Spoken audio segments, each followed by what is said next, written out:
Okay, so I'm now live, and give me a second to get the tweets that I need to tweet, or not that I need to tweet, but I need to cite because we're going to be talking about the we're going to be talking about what's going on with Colin Kaepernick because it's been interesting. Colin Kaepernick fell just off the face of the earth for quite a while, and he came back all of a sudden with a advertising campaign with uh,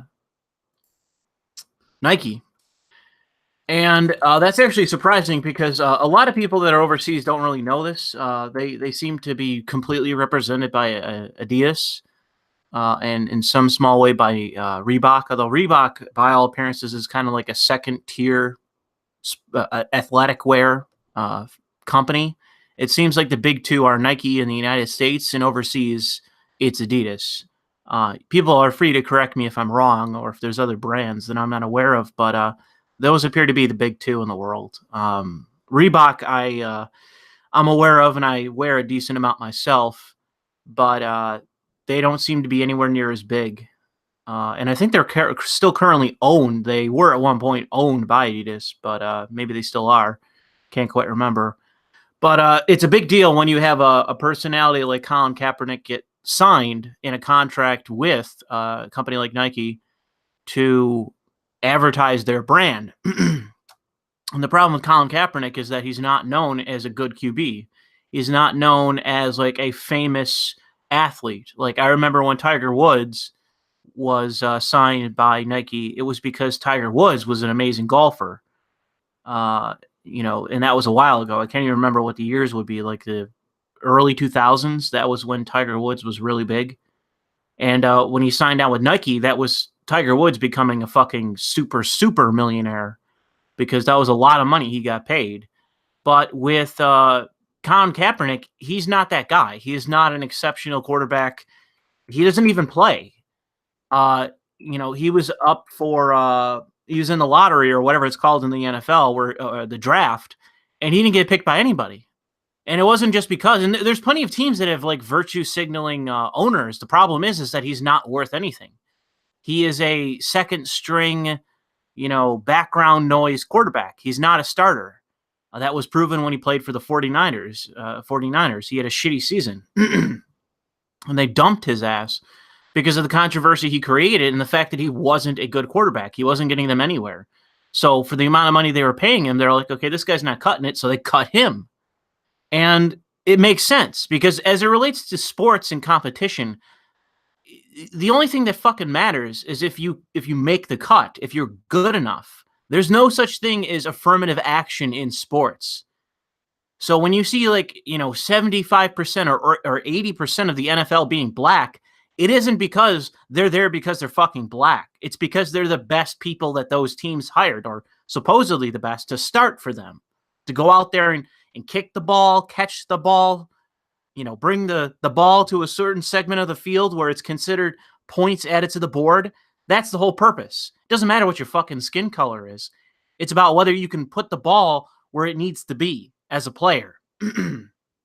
Or if you as a player are good at keeping the enemy team, the rival team, from getting the ball to your end of the field.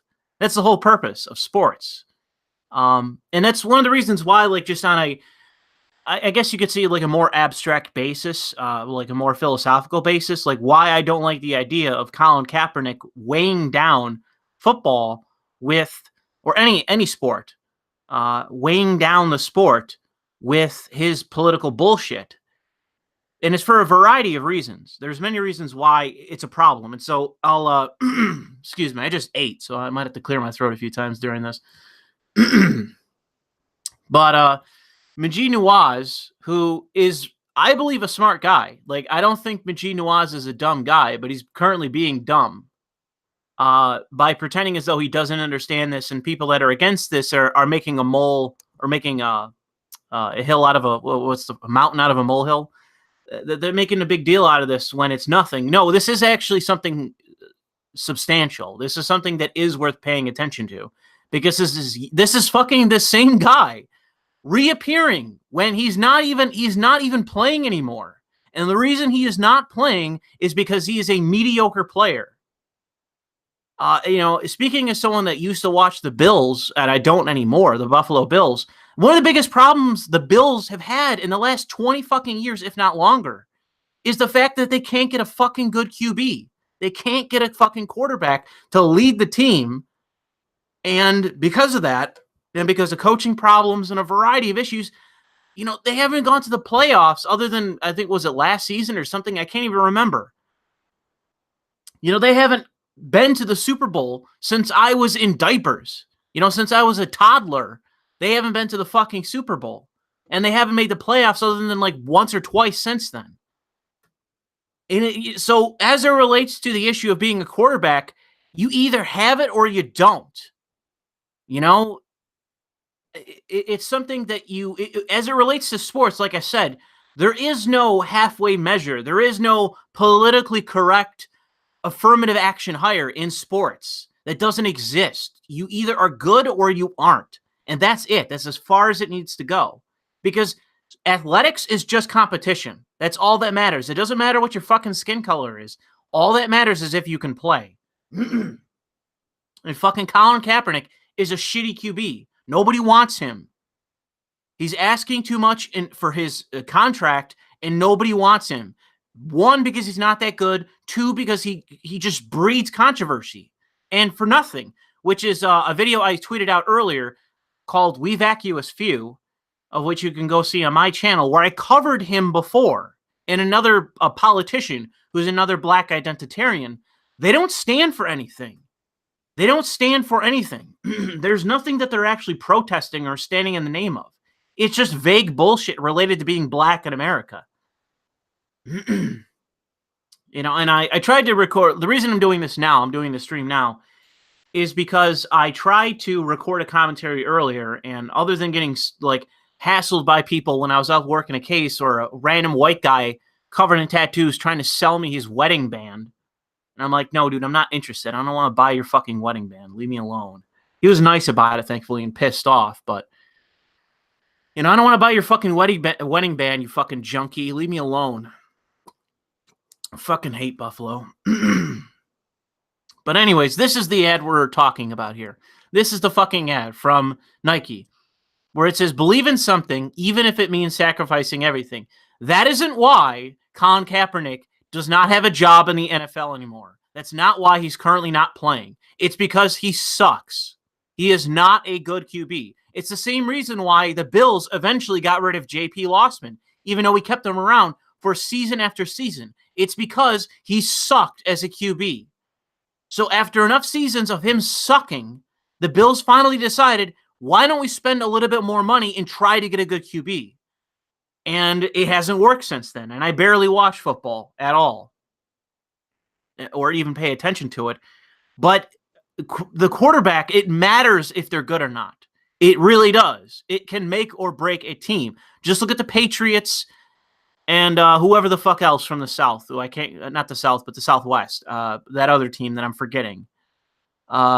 There's good teams in football, and there's bad teams in football. And one of the continuous problems some teams have, such as the Bills and others, is QBs. It's bad quarterbacks, and it can make or break a fucking team.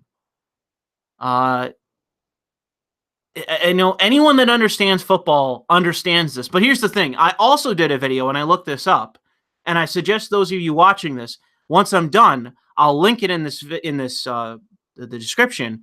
Go watch a video I did called The Debate is Over about Anita Sarkeesian, where when she sat on a panel, she admitted to everyone listening that she didn't actually give a shit about video games.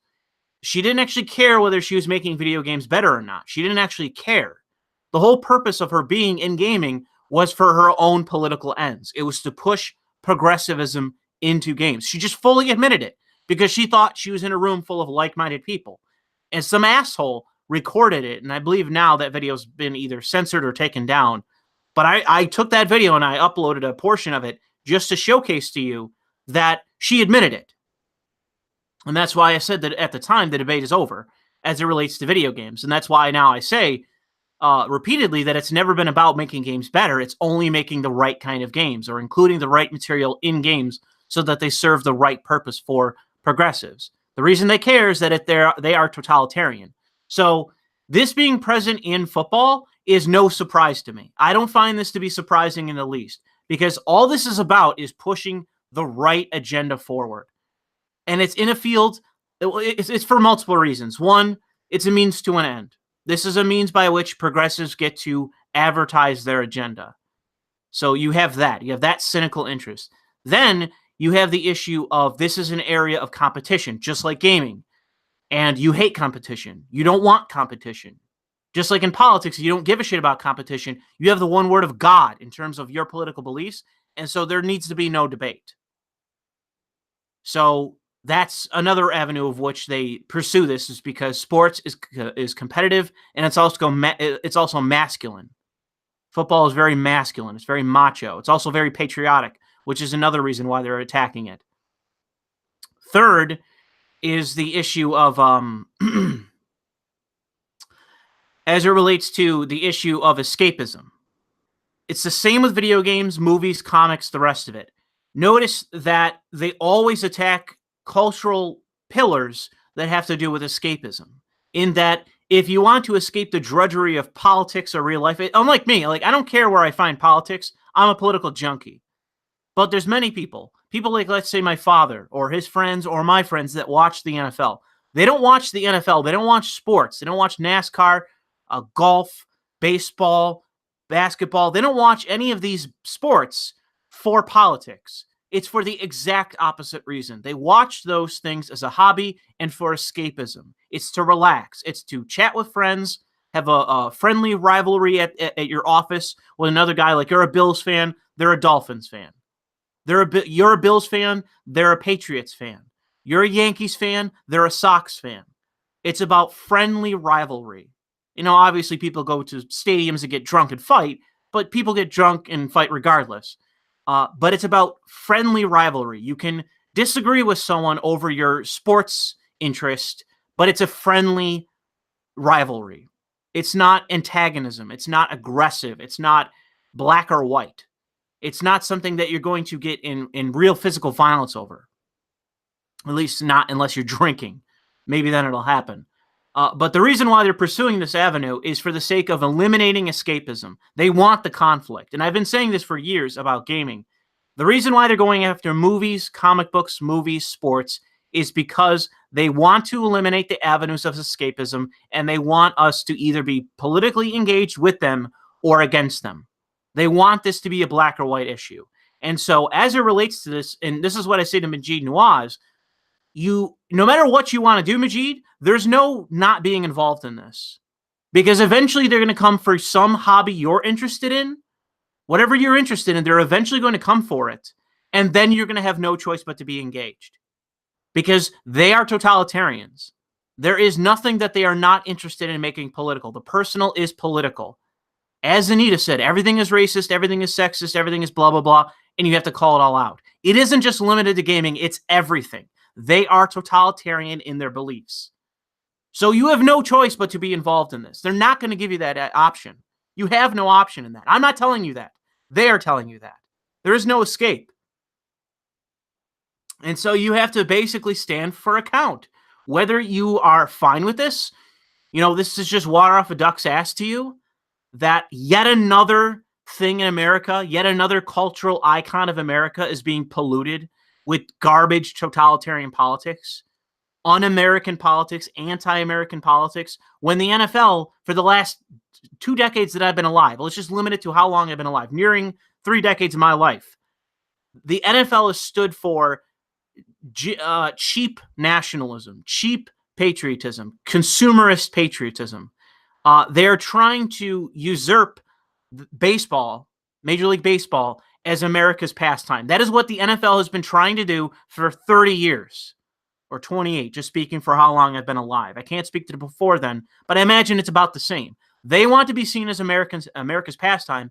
And so when you're on a field disrespecting the Pledge of Allegiance to the United States, to the American flag, it is political. And so it begs the question, is there an acceptable thing in football to be political? Yes.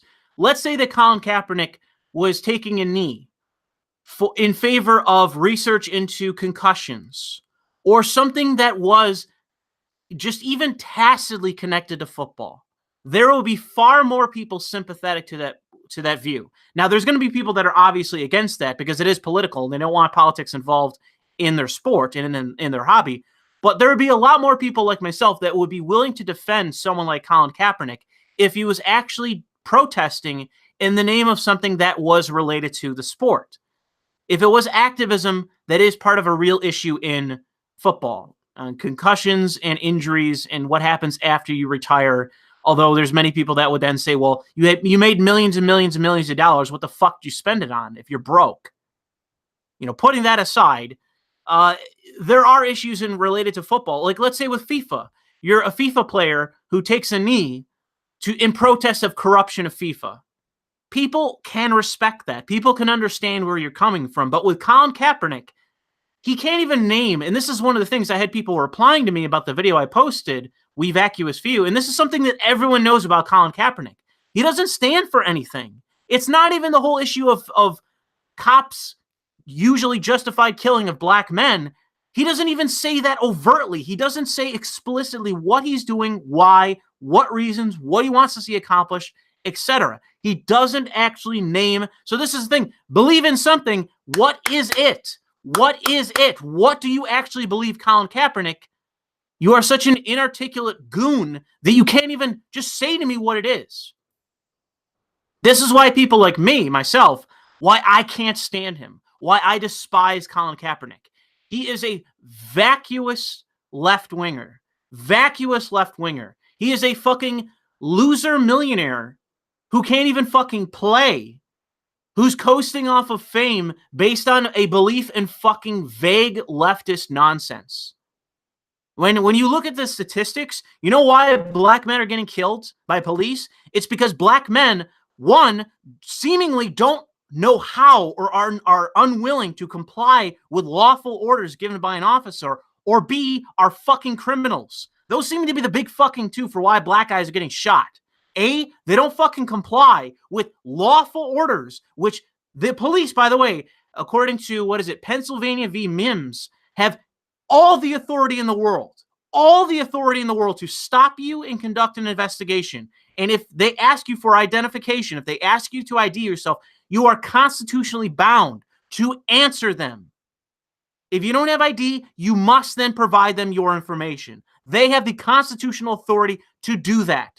And there's a lot of fucking black men, and I'm just going to keep it segregated to that because that's what we're talking about, that for whatever reason refuse to fucking comply with that. I get stopped practically every week by cops. Every fucking week. I get profiled and stopped because there's a lot of black cops in Buffalo, and I mean this, who see a white guy like me in a polo shirt and khaki shorts sitting in a rough part of town, and they go, that kid's either that guy, I said kid, but I'm 28 now. That guy is here to either investigate somebody or is here to buy drugs. So they stop me. They ask me for ID. I give them to them. They ask me why I'm there. I say, I'm an investigator. I'm working a case. They usually laugh because that's the answer they expect to get. And half the time, once I say that, don't even fucking ID me.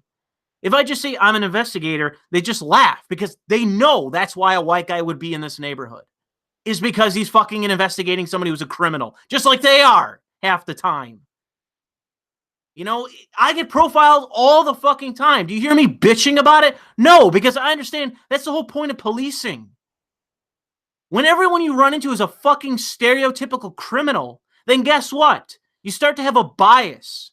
It doesn't mean that just because a black cop is stopping me, he's profiling me as a white guy, doesn't mean that he's a fucking racist. It means he's a cop trying to identify who the fuck I am because I stand out. I'm a guy who's the only white guy in fucking 5 blocks or 6 blocks or even more. I'm the only white guy in the area, and I'm sitting in one space for an extended period of time. Guess what? That's suspicious. I get profiled all the fucking time. There's not been a single time in my life that I have not fully complied with an officer. You know what happens? Have I been beaten up or shot or arrested or even searched? Asked to step out of my car, searched, anything? No. It's always been, there's been times where I've been stopped where I didn't have proof of insurance. And the cop just laughed it off like, don't worry about it. Don't worry about it. I know you got insurance. You're all right. I just ran the VIN and the plate. You're okay. You're fine. Doesn't even care. You know why? Because I fucking complied. So there's the secret. There's a secret to everyone trying to escape profiling and racism. Just comply. Just comply with the police officer. And then guess what? Typically, they'll just go away because they have other things to do. It's really simple. There's no way that at this point in my life, there's no way that any black person who says, you know how many times I've been pulled over in my life? I guarantee you I've been pulled over more. I guarantee you I've been stopped and asked investigated, so to say, by police more than you have at this point. Do you hear me bitching? Oh, fuck the police. No, because I understand what the fuck they're trying to do. All they're doing is conducting a simple investigation into who the fuck you are. That's it. That's it. They aren't looking to kill time. They aren't looking to harass you. And the only reason they would be is if they know you're a fucking criminal. That's the only reason they are going to quote unquote harass you, is because they know you're a fucking criminal. So sick of listening to people bitch about cops, bitch about getting pulled over, bitch about getting stopped. Oh, I've been pulled over countless times at this point. Nearly every week at this point. Never been shot. I've only had one cop ever raise his voice to me. And it's because he was a grumpy asshole. And it was because someone called the cops on me and he showed up on his lunch break. That was the only fucking time that I ever had a cop mad at me, was because he was taking his lunch break and he had to show up to a call about me. That's the only fucking time. So anyways, let's move on from this. So this is the ad, okay? It's going to be a campaign. I don't think it's going to be limited to just this ad from Nike. So Majid Nawaz sent this out and basically said that this is us being snowflakes. This is us being offended by nothing. And no, it's like, you don't get it. Like, Majid, tell me what your hobby is, Majid. Tell me what it is. Tell me what your hobby is. Chess? Wine? Like, what super middle class hobby do you have? And what we can then do is have an organized group of people who have no interest in your hobby whatsoever, that are only using it as an avenue to push their politics. We're going to have them invade your hobby with politics, with false narratives and false campaigns based on lies and nonsense and vague platitudes, truisms and vague platitudes. And we're going to then call you, once you start complaining, and you will, because you recognize the difference between what is political and what is just something that is related to something that is not political, such as chess or wine or football or gaming. None of that is political. None of it is political. It is apolitical. Whatever your hobby is, we're going to invade it. And then once you get annoyed, once you don't like people lying about what's going on and lying and saying that this is political, and you get angry and start complaining, I'm then going to call you a harasser and a bully and a Nazi and all the other fucking words that they use to they use these words that they know are incendiary to then get attacked for those words and for that slander and labeling, so that then they can then turn around and call themselves victims. So that's what it's going to be. Whatever your hobby is, Majid, I'm going to attack it. Say that everyone involved is a bigot. And once you react to it, I'm going to call you a bigot and then say I'm a victim of your aggression. You think that's going to make you less happy? Or somehow you're going to get better, you're going to feel better about that by being slandered? Guy who sued Southern Poverty Law Center for calling you anti-Muslim activist. Guy who sued an organization over slander. Do you think you'd be fine with me slandering you as a bigot and everything else once I invade your hobby? No, you won't. You will react. So spare me this bullshit. Spare me this. You should know better. The people involved in this, football fans, have no, like, this is not them. This is not their fucking fault. They didn't choose for this cocksucker to come along and do this shit. He showed up and invaded their interest. Had nothing to do with me or you or anyone else involved in the culture war. It was them. They were the ones who chose to show up and make it political. They did. People reacting to this, oh, reactionaries. What choice were they fucking given? What choice? These people showed up and they don't like it. Rightfully so. Because they're going to fuck up football just like they fucked up gaming, comics, everything else. They're going to do the exact same fucking thing to sports, to what they've done to gaming. And you can look at the journos. People at ESPN and other outlets that are involved in sports, they're political now. They're getting political. Guess what? The same thing happened in gaming with journos. Same fucking thing. The media class went right along with it, as they are with sports now. What a coincidence. It's almost like this is a trend. It's almost like this is everywhere. You know, the football fans, the NFL fans had no choice in this. People can cringe and dismiss them all they want. They were never given a choice in this. It's the fucking activists that infiltrated and are invading them. It's not the fault of NFL fans. It's not their fault. They're just fans of a sports team or of a sport in general.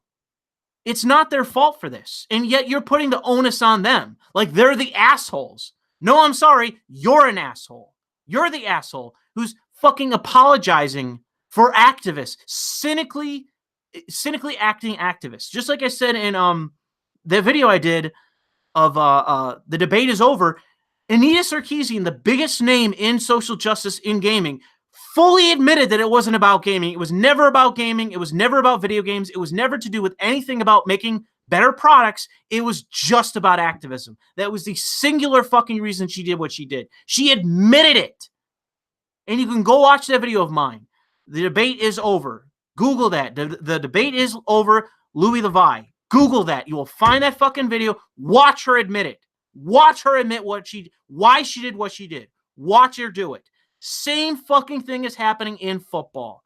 It's not about football. It's not actually about anything that is genuine politics. It's just about pushing ideology for the sake of it, coming from totalitarians.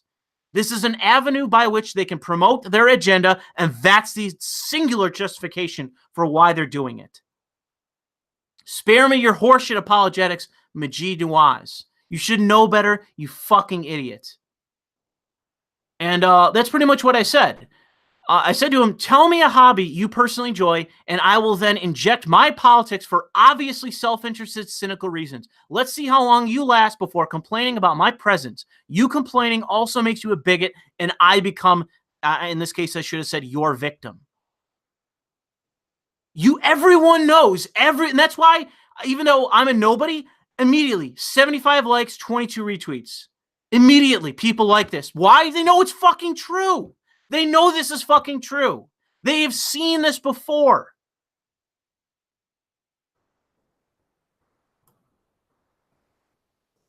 And so here's the other thing. Let me get this tweet up. So this is from Jamal Smith, and I've seen him before. He's a fucking hack writing for the Rolling Stone. I thought he wrote for somebody else before this, but he's a hack journo, okay? Journo. Black identitarian journo. So what does he say? Because this is Nike. Remember, this is Nike, and they have a terrible track record as a company. That's why I don't buy from them. One, their material, their quality of their clothing sucks. But two, they're one of the worst corporate actors. They are a terrible company. They are one of the most exploitative in terms of labor in the world. Think about that. They are one of the most exploitative in the world as it relates to labor. How bad of a company does that make you? And I'm not even exaggerating. Ask anybody who understands, like, you know, labor activism. It's involved in sportswear. This is one of the worst companies. One of the most recognized, and by the way, from left-wing activists. This is a partisan thing too. Left-wing activists will tell you that this is one of the worst corporations in the world. Anyways, is this a corporation seeking profit off of the pursuit of social justice? Yes. Stop, Jamal Smith. So this is my thing. If a company, let's say Lockheed Martin, if Lockheed Martin basically sent me a corporate deal, sent me a sponsorship deal, that they want to sponsor me because I'm in favor of classical liberalism. I'm in favor of actual principle liberalism. They want to sponsor me because I'm a talking head. And they want to put my face on the next issue of War Profiteers magazine. Am I going to take that offer? Fuck no. You know why? Because I hate the military-industrial complex. I hate cynical actors making money off of contracts from the government, of which all they build are machines to kill. I'm not interested in having my face plastered over the advertisement of a corporation that I hate. I hate Lockheed Martin. Lockheed Martin is a company that invests millions of dollars into politics for the sake of getting more government contracts.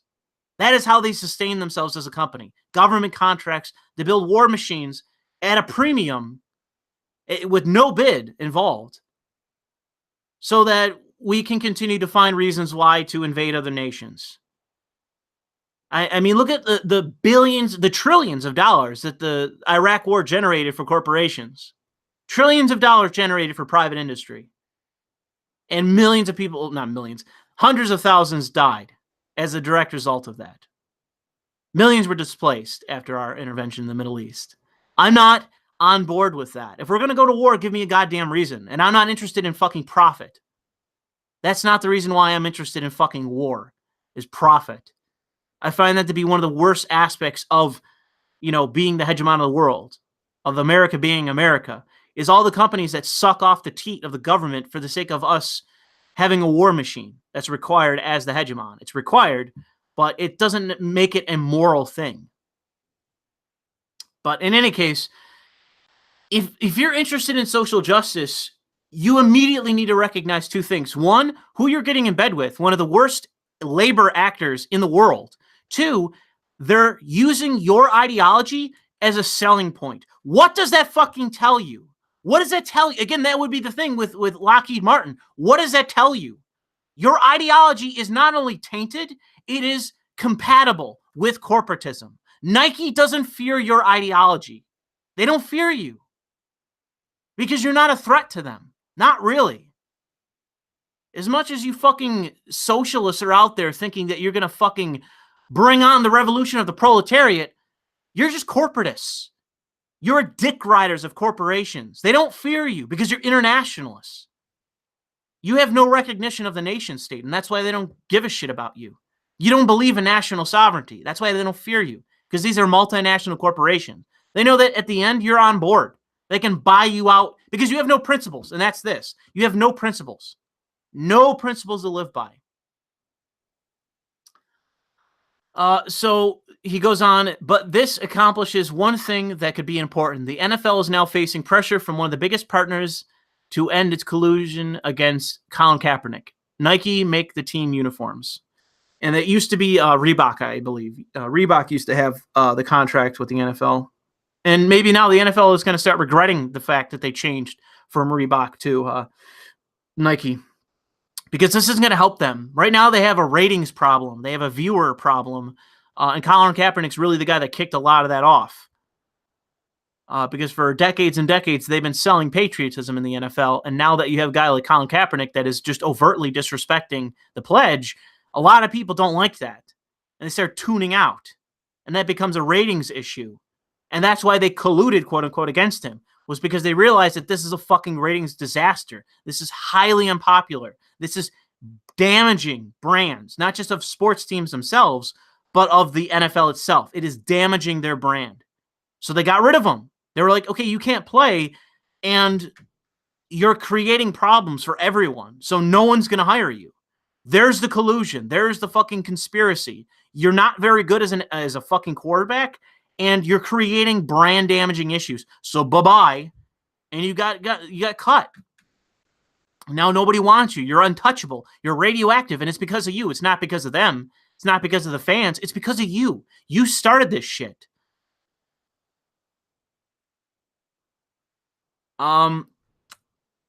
But yeah, it's like, so he goes on to justify it. He has a couple more tweets. But that's the thing with this, is that let me just read my response to this. And I said, get in bed with undeniably and he doesn't even pretend. He doesn't even pretend this isn't the truth. get in bed with undeniably exploitative megacorporations for nebulous political ends, Machiavelli would be proud. And it is. This is Machiavellian scheming. This is getting in bed with an actor you know is evil for the sake of short-sighted political ends. That is the definition of Machiavellian. That is the definition of what it means to be a Machiavellian actor. You get in bed with people you know are evil, that you would otherwise be against, but are currently serving, currently aligned with you for your political ends, and so that's when you team up with them, or that's why you team up. This is the thing. Like, a person with principles would never do this. A person with genuine principles would never do this. The side that says they believe in unions, they believe in labor, they believe in activism and unionism, they would never fucking do this. But these people don't believe in any of that shit. They have no principles. They have nothing. It's why when I talk about class, is that the whole class argument, the whole issue of labor is completely it's been buried utterly by the left. They have completely just shirked any responsibility related to union activism or labor activism. They've completely gotten rid of it. And that's why now when you have a guy like Trump who's fighting a trade war and you have like the union leaders going like, ooh, like, yeah, keep doing that. Like some are, some aren't, but you have the issue with, like, say for example, like Chuck Schumer, who's gone out there bad-mouthing Trump every other day, basically goes like, yeah, well, I'm also on board with the tariffs. It's like you have a president who's engaging in what once was left-wing political means to achieve ends. Like it's you politically throwing your weight around, and it's Trump doing it. And because the fucking left is so far gone, they can't even recognize that that's what he's doing. And that's why when people like Ben Shapiro, I can't believe he's doing this tariff shit, it's because the Democrats are on board. More than the smart ones understand that this is actually good for the country. It's good for them. It's good for labor in large part. It's just, this is like I said though, but a guy like Jamal Smith, he doesn't get it. He's too far gone. He's a corporatist. This is what happens when you become an internationalist. Like, you no longer think in terms of national interest, of even the idea of, like, my question to him would be, okay, what would then be labor activism? And his thing would be like, oh, raise the minimum wage and blah, blah, blah, blah, blah, and cursory shit that doesn't even do anything. Cursory, like, what does the minimum wage matter if you have open borders? What does it matter? Everyone at that point is just unemployed. What does it matter if you have a high minimum wage if you have millions of unemployed people because of open borders? What does it matter? And you have trade deals that incentivize shipping jobs overseas. Do you think that minimum wage laws are going to help that fucking problem? No, they aren't. They're going to exacerbate the fucking problem, you moron. The only way that you can have high minimum wage laws is when you have when you have a protectionist trade policy. That's the only way you can have high minimum wage laws. Otherwise, all you do is incentivize overseas movement. You incentivize companies to move overseas if you don't have protectionist trade policy.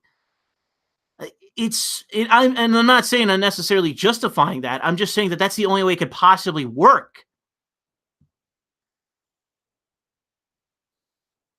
So yeah, these guys are fucking stupid. That's why there's people getting mad at me on Twitter. People getting mad at me for mocking the fact. And let me find you the one. I just tweeted this out the other day of this guy playing piano and doing Bob O'Reilly from The Who.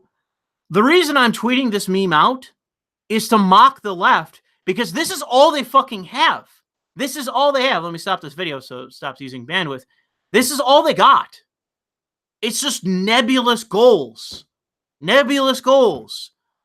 We're going to lower unemployment. How? No fucking idea. No, just a jobs program. What kind? No answer. Training, vocational training? Oh, well, free college. Okay, now everyone has a diploma. Everyone has a useless diploma in an economy with no fucking jobs. What is that going to fucking accomplish? You know, it's these goals don't actually have anything to them, like free healthcare, like socialized medicine, universal healthcare. Okay, we have universal healthcare. Boom, we got universal healthcare. Now we have a $3 trillion budget deficit. How the fuck are we then going to pay for it? Just run a deficit forever? We've now destroyed the private healthcare industry. Now what? Now what? Is that going to solve the prescription problem? Nope. Drug costs are still high. Because universal healthcare is not the reason, or the private healthcare is not the reason why we have high drug prices. That's not why. It's because we have protectionist trade policies related to pharmaceuticals. That's why it's actually high. So if people want to begrudge protectionist policy, that's the reason why our pharmaceuticals are so expensive in the United States. Outside of also the profit motive in terms of R&D and the rest. It's more to it than just protectionist trade policy. But if you want to incentivize lowering the costs, you have to change the policy to incorporate importing drugs from other countries rather, that have more competitive prices. That's how you bring the prices down. And there are a few politicians like Bernie Sanders and others that support that. And I think Rand Paul's another one who supported that in the past. But the problem is that our politicians are paid off from the pharmaceutical companies to do that, to keep keep the prices high, for their own profit. The issue is, though, that if you create universal healthcare, all you then do is create a whole new set of problems. And you can look at Canada, you can look at the UK, you can look at any nation with universal healthcare. Are they perfect ideal systems? Absolutely not. And no one addresses that. And this is all you got. This is all you have. This is the beginning and end of your fucking policy, of your platform. No principles, no ideals, no anything other than equity, which is just communist bullshit, and free healthcare, of which it creates problems. It doesn't solve all these problems. It does solve the issue of universality in terms of healthcare coverage, but it doesn't solve any other issues. It creates issues, and you just ignore that. And that's all you got. Like I said, the beginning and end of your fucking platform.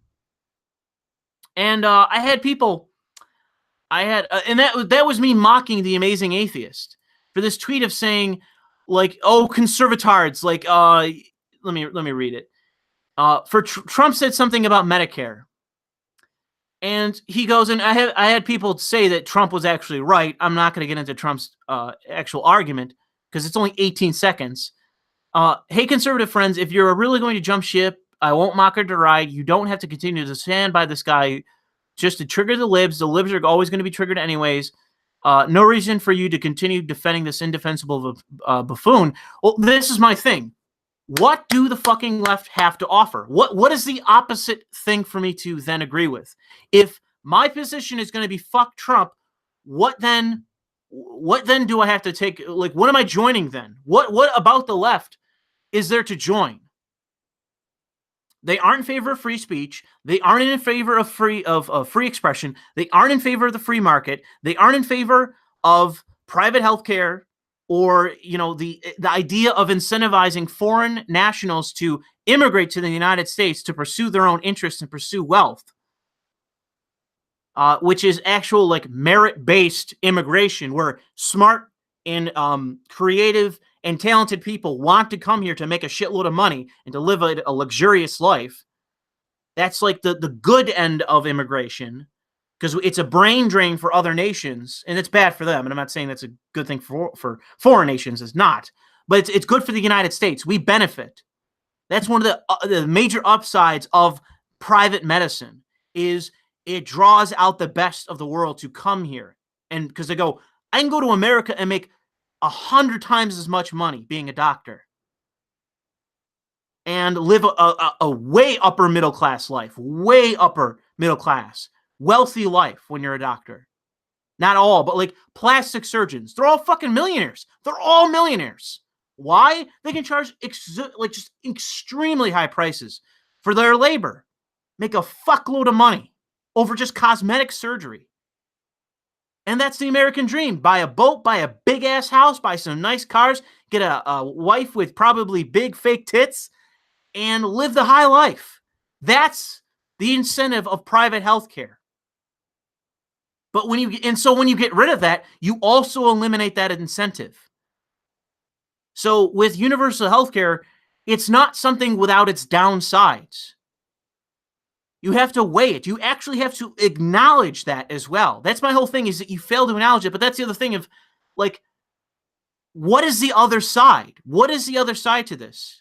Like, I'm not going to hear defending pharmaceutical companies buying politicians. I'm not going to sit here, defending jagoff doctors getting rich. I'm not going to sit here and defend these things because I know that there's an upside and downside. But when you say, oh, there's nothing to Trump, come join us. Well, what is us? What is us? Tell me what is the incentive? Like, if I were a foreign doctor coming to America, what is my incentive to join the left at this point? There's nothing. Name what it is. I'm going to turn it over to the chat. Right now, I'm reading the chat. There's 368 people in here. I'm now paying attention to the chat. Chat, what is the incentive to join the left right now? What is my incentive? What is my fucking incentive to be a leftist? To call myself a leftist? Call myself a Democrat? Tell me what I'm joining. What is the incentive? Give me one. I mean this. Give me one. Just give me one. Give me one thing.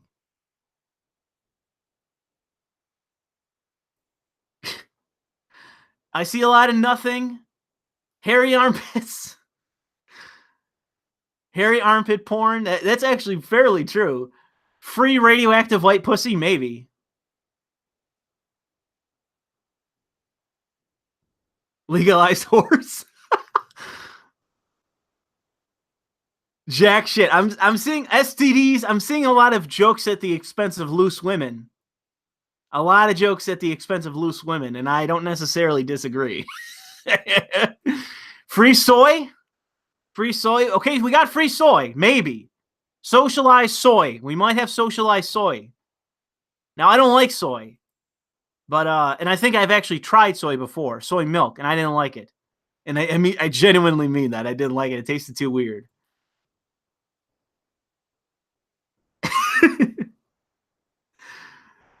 Diet hairy pussy.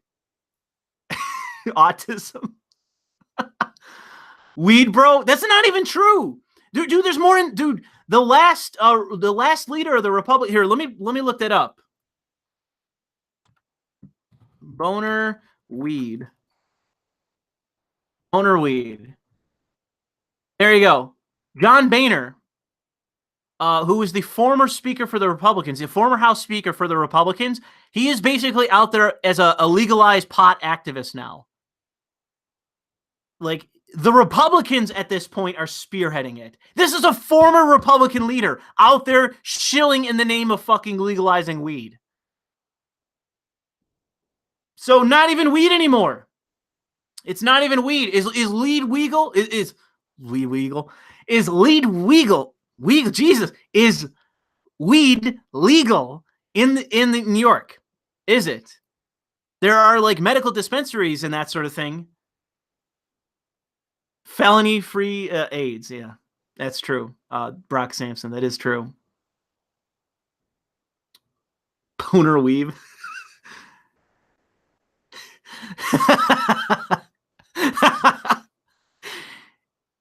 Is lead legal though? Yes.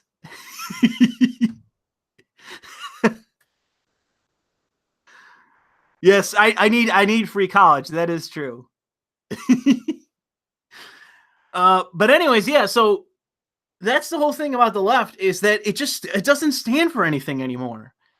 It doesn't. And that's why this got 90 likes when I'm a nobody. I'm an absolute nobody. That's why. How many did he get?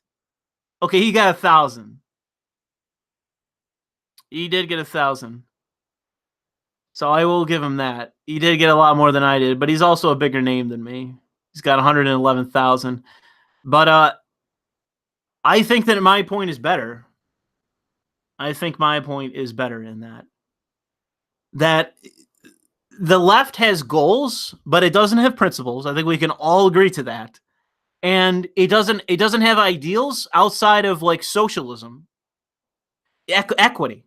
That seems to be its only real ideal, is communist style equality, where it's just this Byzantine abstract of, like, in the highest paid positions, it's, if you want to give them benefit of the doubt, 50% women. I mean, it doesn't appear to be that's actually what they believe, but if you want to give them benefit of the doubt.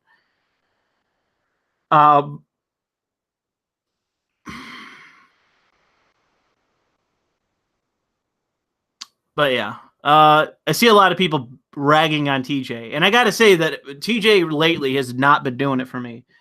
I've had one person in particular who I believe is still watching this, who keeps sending me clips of TJ and of fucking Kyle Kalinske going like, "Oh, dude, you need to take them down. You need to debate them. There's some real fucking genuine brain power behind these guys." And I'm like, no, I don't think I need to. I don't need to listen to TJ Kirk in his autistic rage about fucking about Jordan Peterson, where there's never going to be a means by which that I'm ever going to convince him of anything, because he has autistic rage against the guy.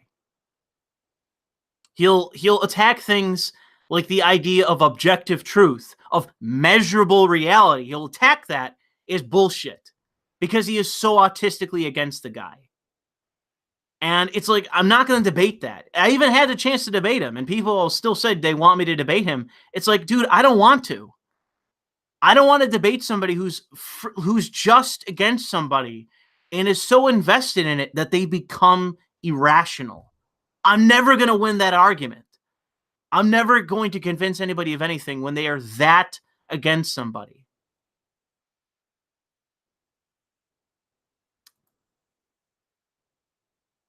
Join the left to get that, and this is Prince of Conquest. I should read some super chats. I was yelling too much earlier to do that, so I'll read some super chats real quick. Raging Buffalo, who's the person I was citing earlier, says, "What you looking at, white boy? Buy my shoes." John Sislowski says, "Monkey this up, racist. Trump is an orange orangutan, not racist. Logic.exe is crashed." I think that is a. Oh man, is that a? I remember somebody used to say. Oh no, it was diversity in comics. I believe that's a reference to. Thanks for streaming, RageBot. You're welcome. Ragnar Benson said, "Did you see CIA dude John Brennan endorse Kaepernick with a grimy SJW tweet about racial injustice as if the CIA?" I know, that was the thing. The CIA actually did ops against against black people. That's actually a good point. It wasn't when John Brennan was around. In his defense, as a piece of shit who I'm glad is no longer in government, and I'm glad that Trump revoked his security clearance, because by all appearances, he's a fucking lunatic. And I'm fine with presidents or whomever revoking security clearance in the United States government over that kind of shit, over becoming a lunatic political activist. Yeah, you should revoke security clearance to those people. Because, I mean, even, like, I'm still in favor of WikiLeaks. Like, don't get me wrong, in government and leaks and that sort of thing to expose corruption and all that. And I'm fully on board with that. And I'm not, like, in favor of, CIA-style secrecy in that. I'm not. But John Brennan is not an activist. He is a partisan hack. Hating Drumpf is his fucking bread and butter at this point. But yeah, good point by Ragnar here. That the CIA is no friend to the so-called black community. They did ops against them. John Neverton says South Park isn't going anywhere. Yeah, agreed. Oversee USA says progressives love projecting their snowflake attitude whenever people call them out on their shit. Anti-SJWs are the new anti-SJWs chug soy. Yeah, I see that a lot. And I will say that there is some point to, like, anti-SJWs going a bit too far. I have seen that. But the thing is that what you're seeing are people that are quote unquote reactionaries, but it is because they are so sick of this, and it is everywhere. So am I going to begrudge somebody who overreacts because this shit is everywhere? No, because that's their problem. They never asked for this shit. And I already said that earlier in the stream, and I'm not going to repeat myself ad nauseum. But the anti-SJWs, people who are, as the opposite side will say, reactionary, what does that mean then? When you say someone's a reactionary, reaction to what?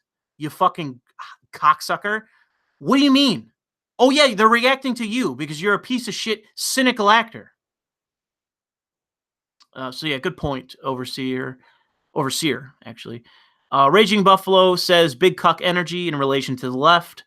John Sislowski says boner weeb, just saying.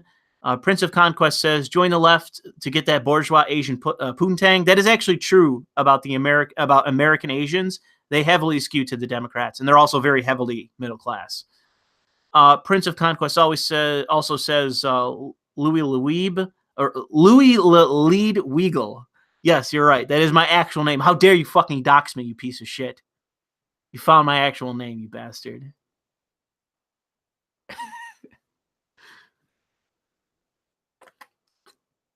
But yeah, it's another dark day in politics. I mean, it gives me something to talk about ultimately, so there is that. But it's something that is irritating, and I think that to relate to the so-called reactionaries. Apparently, the Quartering Jeremy just uploaded a video on that. But let me find a Asian image. Okay, here we go.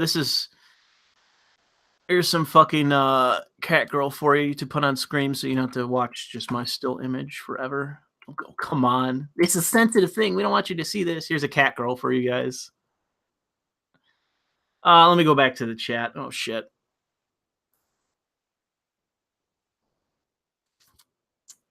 I love it when leftists use the "who's the real snowflake now" fallacy. I'm over here like you still like. I'm over here like you still. I didn't follow the rest of that though.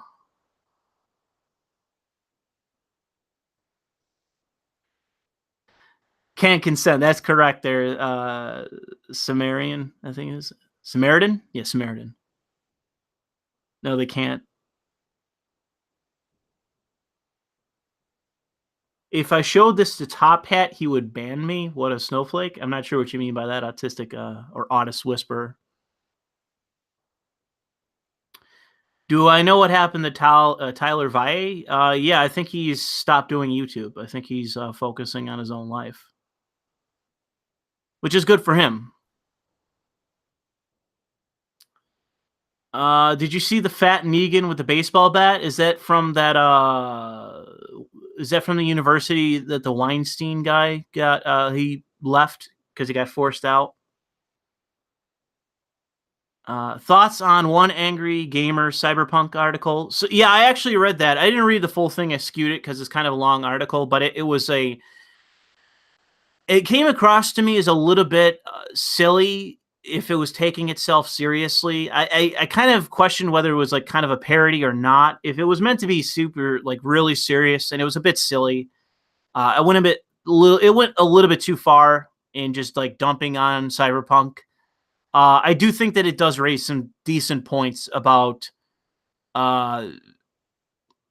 is the game going to be legendary? And I think that the footage that was shown, in my opinion, didn't exactly spell that out. I thought the voice acting was very weak.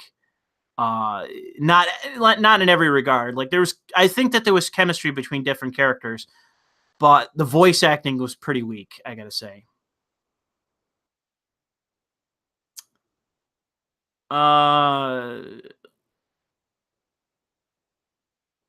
Maoist that Sargoy fucked on stream. I'm not sure who you mean by Sargon. As far as I know, isn't streaming anything. He's in Rome at the moment. Fallout 4 voice acting, maybe. I mean, in the effect that Fallout 4 didn't exactly spend a lot of money in voice acting. The staple that I use in voice acting is Grand Theft Auto 5, and it's because they look for, often, not in every regard, but they look for in their protagonists little to known actors. That's often the case. They look for like voice actors that act in television or in what's it called, plays, or they don't look for like already well established voice actors in gaming, and that appears to be what they did in Cyberpunk. They just went to they went to the hotline of voice actors in gaming, and boom, they just hired the first fucking 10 people. That's a mistake. Second thing is that in the recording, and I can tell this from watching the demo, that they had a problem not with the casting director, one, not in every regard, but two, they had a problem with the person in the sound booth that tells the voice actor to either move on, move to the next line, or do another take. That person is very important as it relates to voice acting in gaming. And I can tell you that in that game's development, they had a problem with that. Whoever that is not good. Because there's many lines that I heard that didn't land. And when that happens, you know what they did with Rockstar? They go, do it again. Do it again. Do it again. I want to hear it again. Okay, it's not working. Script doesn't work. Do it your own way. Improv. Okay, that sucked. Do it again. Okay, no. Just read the script again. Okay, that's good enough. We'll move on. That's how you do it. You don't go one take, next line. That's not how you fucking do it. And I guarantee you're going to see some of that shit in, somebody just said V, the female voice actor for V in Cyberpunk sucked. I agree. It's very disappointing to see. The guy sounds okay. There hasn't been a lot of voice acting that we've seen of the male version of V, but the female version sucked. She sucked. And it was like, great, this is who if you play the female actor or the female character, this is who you're listening to the whole fucking game. It's a problem.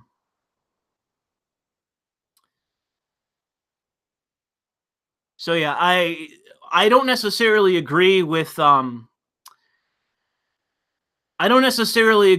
article from One Angry Gamer, because I did read it and it did get a little bit too into it, in my opinion. It went too deep. It dug a little bit too deep to see things related to like social justice and that. I think they should have been a little bit more lenient, and they seem to be overly harsh, and I don't think that's fair. But they did raise certain questions that I also agree with that are an issue, where it emphasizes choice, but then it includes things that begs the question, well, is there actually a choice in this situation? And I do think that's a good point, because if you can't advertise choice, and then not give the player to that choice. I do think that the footage they showed and the interviews that you can read do beg questions as it relates to choice in the game. I think that that's a fair question to ask of them, and there's no one asking it. So you kind of have to credit Billy from One Angry Gamer. Even though I don't necessarily agree with the whole article, I do think he's raising questions many people aren't, who are just kind of they're just kind of dick riding the game. And I'm still excited for the game. I think it's going to be a good game. I don't think it's currently going to be a legendary game. I see a lot of people hyping the shit out of it. And I see issues with it. And I think from my point of view, it's going to be voice acting and script. I think there's going to be a big problem with that in the game. And that really pissed me off, because I don't like sitting here defending Grand Theft Auto 5, which is from fucking 2013, as being the best in the business, when by all appearances, is going to continue to be the best in the fucking business. You know, the guy that played Michael, the guy that played Trevor, Stephen Ogg, he's not an exceptional fucking actor. It's the chemistry he had with other actors, and it was people in the room that knew how to direct him. That's why he worked as a character and as a voice actor. You have to have people in the fucking room that know what they're doing. If you have a shitty voice director, if you have a shitty casting director, if you have people involved in the production process that don't know what the fuck they're doing, then guess what? You're not going to have a good result in the end. Like, that's all it is. That's all there is to it. Is if you have people behind the scenes damaging the performance, just overtly damaging the performance of your actors, then they're never going to be working at their best.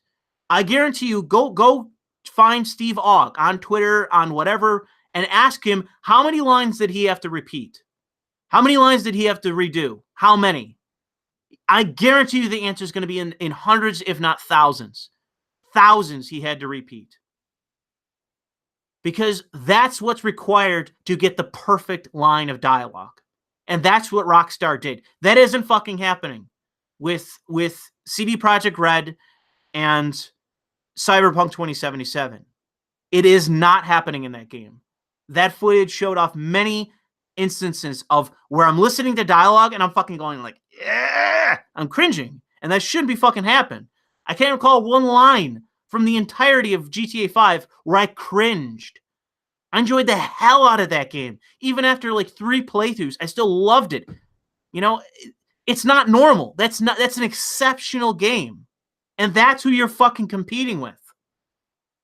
You know, this is not some second string, second tier fucking game you're supposed to be making here. You know, 5 fucking years of development they've had. And this is what they're showing? Yeah. You know? I don't see it as good enough. Anyway, somebody said they tweeted me something, so let me retweet that cat picture real quick and I'll check that out. Oh yeah, this faggot. This guy had some kind of fucking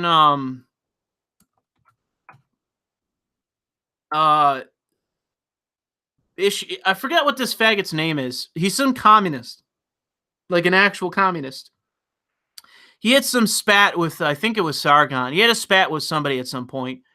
But yeah, he's a fat faggot. No one's afraid of this guy. No one should be. I don't think that this guy is ever going to do much of anything. He's just a loser. You know, forever alone loser. That's who this guy is. So I don't really fear him, even though he's a fucking communist by his own opinion. People tweeting me about oh yeah, that's right. Who tweeted me this? Captain Character, I think it is. Thank you for that this article. So I saw this. Their fucking stock tanked. Nike lost a whole bunch of share value after they announced this. So this is from Zero Hedge. And there was a backlash because of this, and their stock fucking tanked. And there's this one of somebody burning their Nike shoes. You shouldn't buy Nike anyways. Their products are shit. And I'm not saying that because of this issue. Nice. Come on. It's because their products are shit. That's why you shouldn't buy them. So yeah, apparently, I'm not sure if they've rebounded since this article was written, but they lost. This is their stock value currently.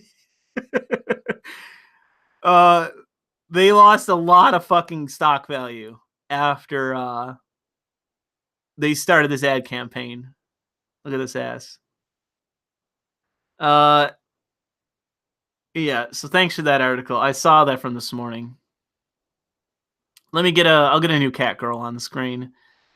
Talk about fox girls. They don't have STDs, don't offer you weird soy food. Nah, for now it's okay. Here, let me. we have an update, and this is from Bubba. So thank you, Bubba. This is currently what they're at for the day. God damn, that's still a big dip. They're going back upwards, and it's because this is capitalism in effect. When stocks nosedive and people sell off shares, people buy them and they take advantage of that to buy at cheaper value. So this is just capitalism in effect. But god damn, look at that drop off right there. Oh man, that's some good shit. Get woke, go broke, as they say. Anyways, I'll get another picture on screen of a cat girl.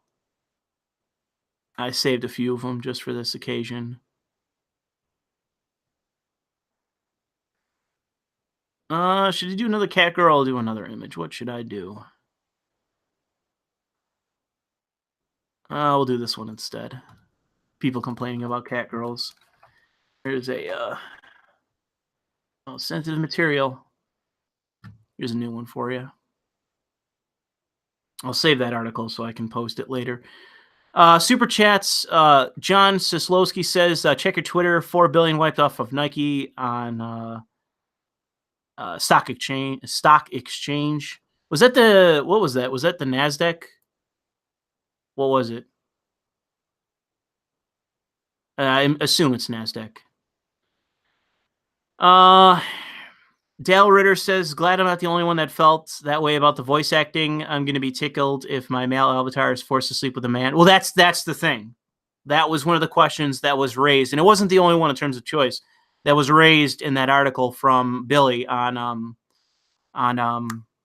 One Angry Gamer, was that there are certain aspects of the game where you look at it and they go, yeah, you wake up this, and it's like, it wasn't only that. What was the other thing? I forget what it is, but there's a couple things where they basically say that always happens, and it's like, okay, well, how does that make sense? Like at what point would you hook up with this guy? And that was one of the aspects, but there were certain aspects of it where it was like, yeah, choice, but it's like, well, I don't want to hook up with this guy. Who even is this guy? So that thing didn't really make any sense. Anyways, Prince of Conquest says Louis is my number one fan or number one source of cat girl trafficking. Sure.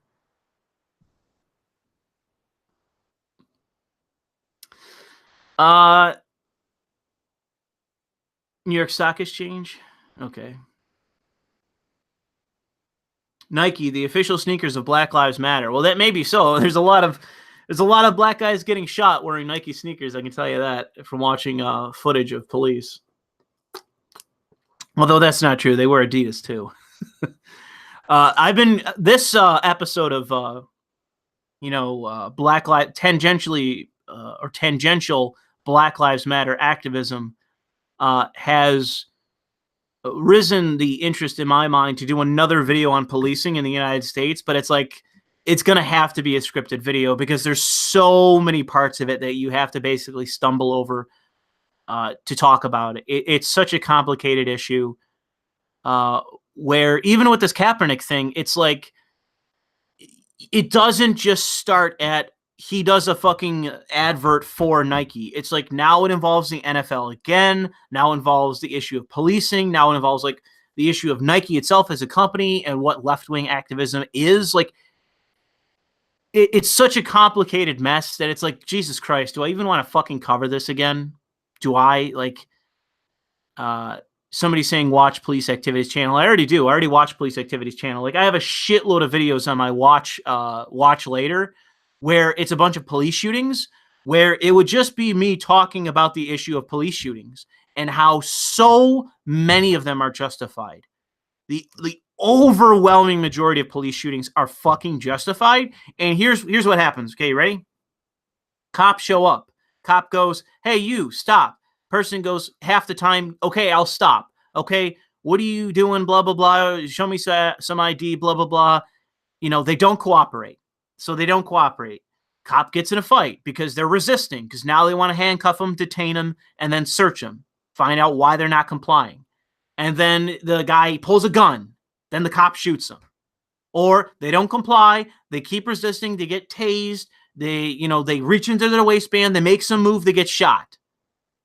Or cop says, hey, you stop. And then they pull the gun. Like, those are the two scenarios. Either they have a gun and they at some point pull it out. It's very rare the case where the guy who has a gun doesn't pull the gun. It's often the case that they eventually pull the pistol. And it's so ridiculous. It's amazing how many videos there are of direct body cam footage of black guys getting stopped by cops where they have a pistol on them and they pull it on the cop. It's an unreal number of them. It's an unreal number. And you can go watch those videos. Go over to Police Activity or any other cop channel that just features body cam footage. It is a ridiculous number of black guys that have pistols on them and pull them on cops. They're criminals. Illegal weapons, pull them on cops. It's a ridiculous number. John Sislowski says 0100 BC Nike equals victory. 2018 ad Nike equal victim. I'm not sure what you mean by that. John Joe Neverton says Nike is seen as quite chavvy, trashy in the UK. I can't really speak to that, but I appreciate that information. It's not in the United States in large part. There's a lot of people that wear Nike in the United States that are athletic or athletes, sports kind of guys, jocks, bros, people that train, weightlift, that sort of thing. A lot of people wear Nike in the United States. I haven't and never will because I hate Nike. I think they're a trash brand.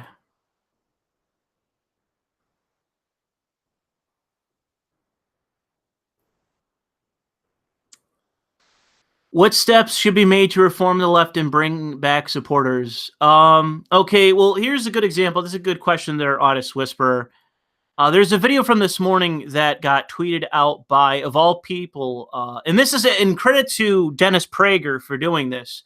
Dennis Prager actually did the thing that I wish more conservatives would do, and they accurately understand and reflect it and say as much that there is a difference between leftists and liberals. And actually, I'm in my favorites. I should go to my tweets. 1 second.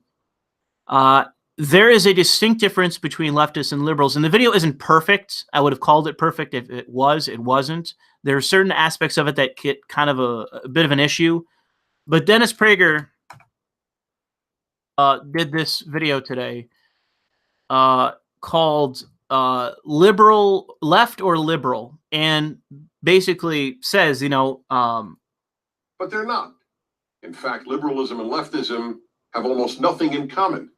But the left has appropriated the word liberal so effectively, almost everyone, liberals, leftists, and conservatives, thinks they are synonymous. But they're not. So this is something that deserves credit. And like Dennis Prager is like an evangelical, what is it? Evilocon. How do you say it? Somebody in chat shout that out. He's an evangelical style conservative. Somebody in chat shout that out. Evangelocon. Thank you. I saw somebody send that to me. Evil and oh god, I just said it and fucked it up. Anyways, he's a Christian conservative. Evangelocon. There we go. He's a Christian conservative, and he says as much in this that he's not a liberal. He's a conservative. And that's fine. That's fine. I'm totally fine with him being a Christian conservative. We disagree on things. That's cool. Okay. But he actually states, and he makes the difference. He gives 6 good examples of why the left doesn't own the word liberal. And here's a couple of things. I actually don't agree necessarily that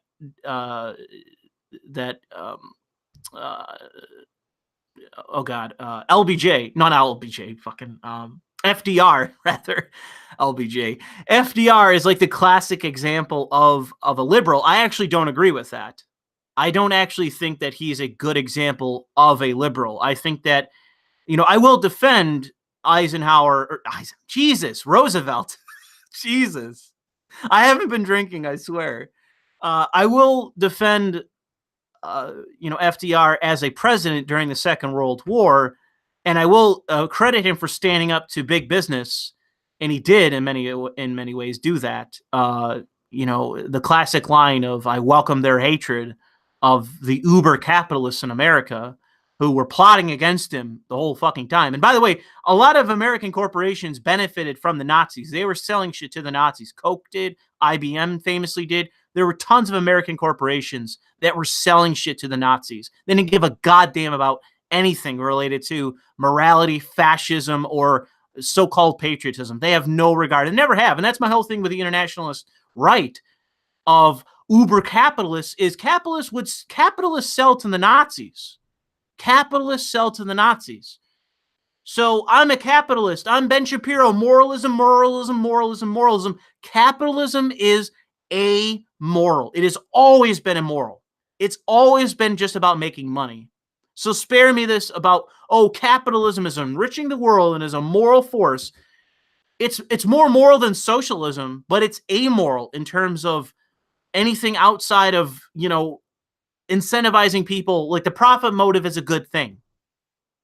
It's a good thing for people to be in business for themselves and make profit, make goods, sell to people, and for there to be private property. That's all fucking good. But the fact is that big corporations have the incentive to not give a damn about morality in any sense.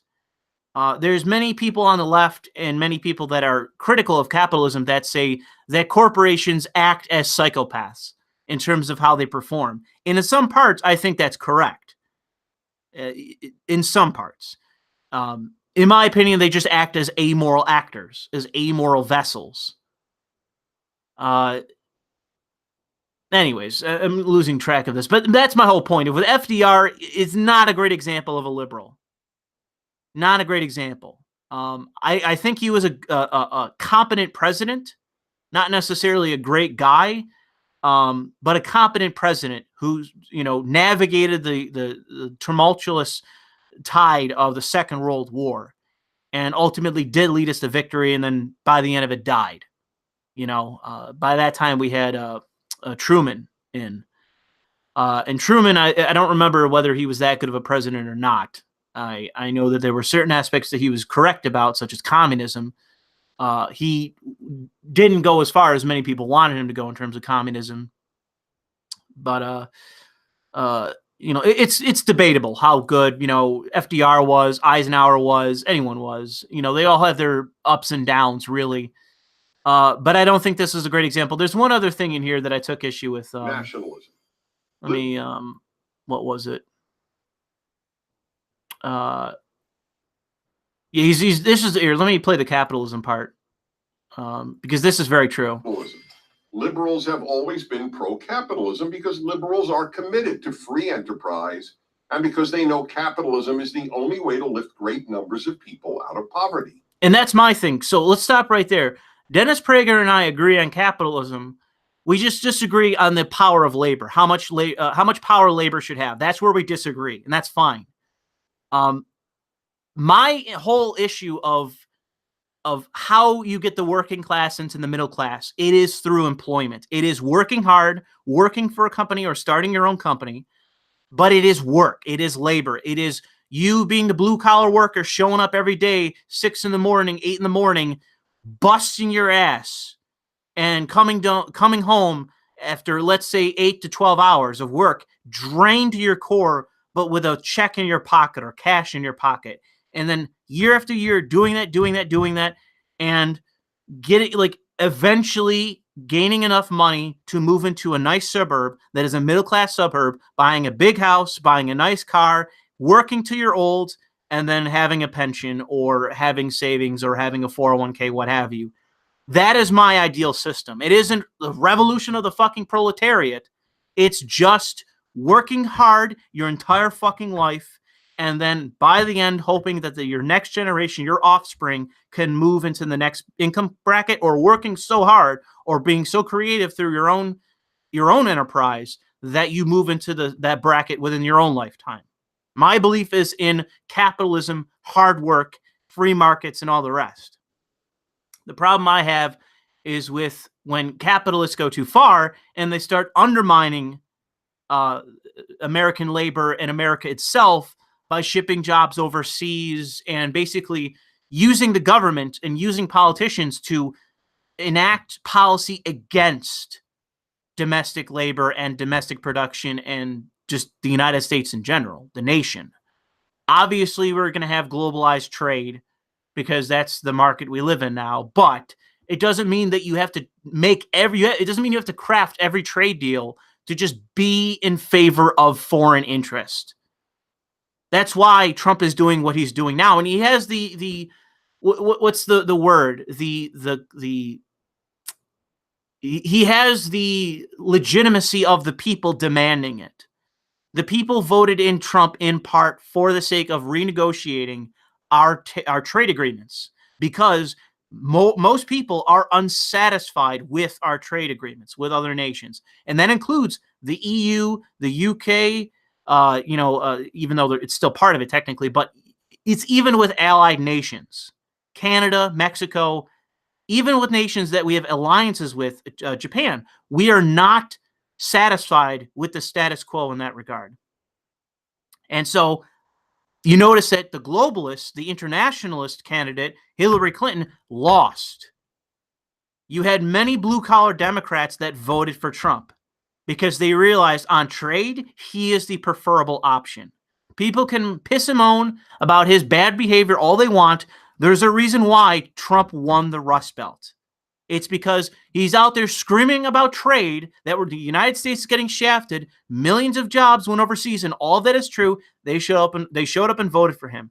And if I was Trump on Trump's team, I would be telling him in 2020, scream about trade at the top of your lungs when you go to the Rust Belt. When you're in Pennsylvania, upstate New York, Michigan, Wisconsin, anywhere you're in Ohio, anytime you're even close to the Rust Belt, go there and start screaming at the top of your lungs about what you're doing with trade and how you're combating China. And that you don't care about whether the UK or Canada or anyone else is our ally, that you're fighting for American labor and jobs. And you will win them easily. Easily, you will win their vote. So I don't understand why he's still fighting the good fight, as far as I can tell. But anyways, I'll move back to this video. It is true that liberals want government to play a bigger role in the economy than conservatives do. But liberals never opposed capitalism, and they were never for socialism. And there you go. That is in a nutshell completely true. Conservatives and liberals disagree on the role of government in the economy. That's where we disagree. But in no way should anyone who self-describes as a liberal in any way support socialism. Because socialism is the rejection of property rights. And that is one of the founding ideas of why we even have a fucking government in the first place.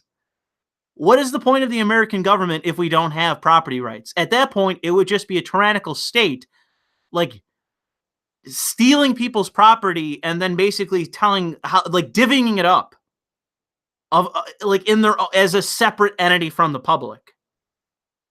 That is in no way reflective of why we have a government. So you can't agree with that and still be called a liberal. You can't. You can't be a socialist and a liberal. That isn't possible. It's not possible to be both.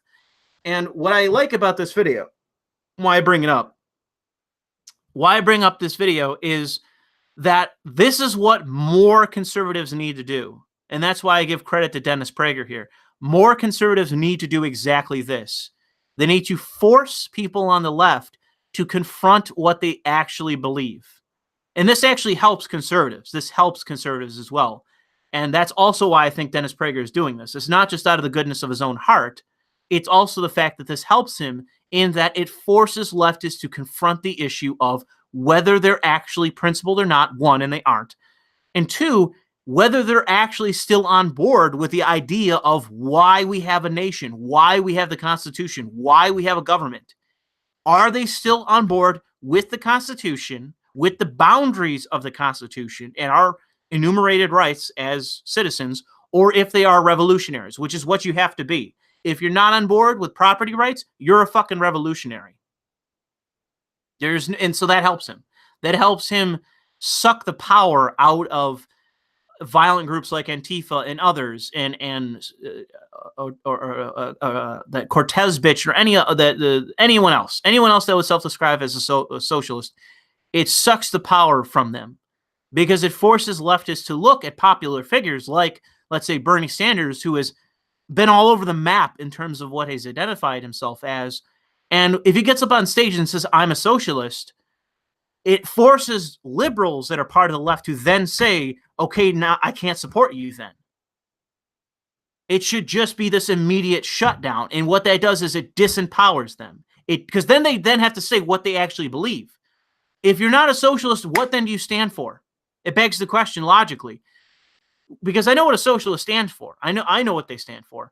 But if you're not a socialist, okay, what do you stand for? What are your beliefs? What are your ideals? What are your principles? Etc. Just go down the line. What do you believe? You then have to enumerate what you believe.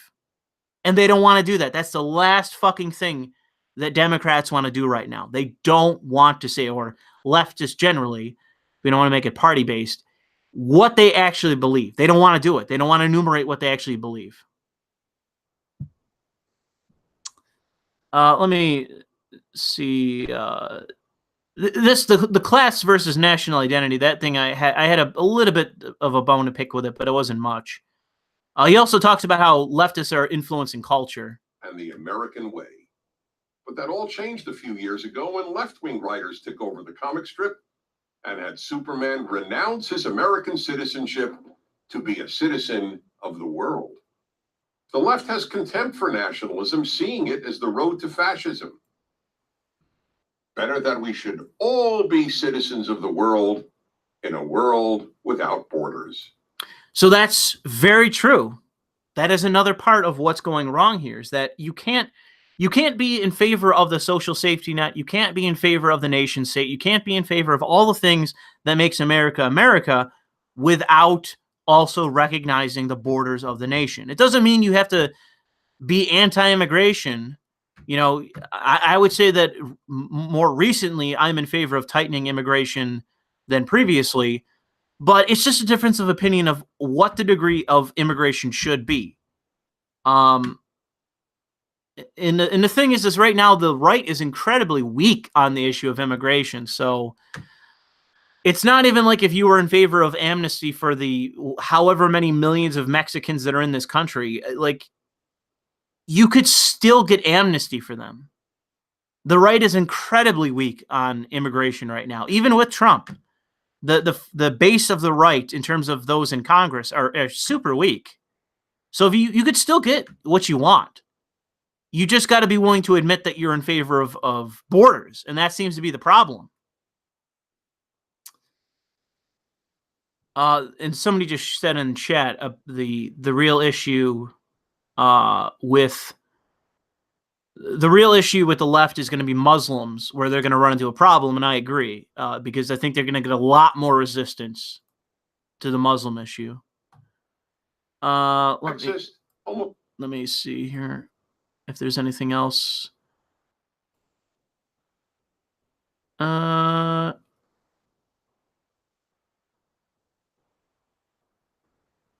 Yeah, that's we'll just leave it there. There's not much more to it than that. But yeah, it was a good video. It was a good video by PragerU, and you have to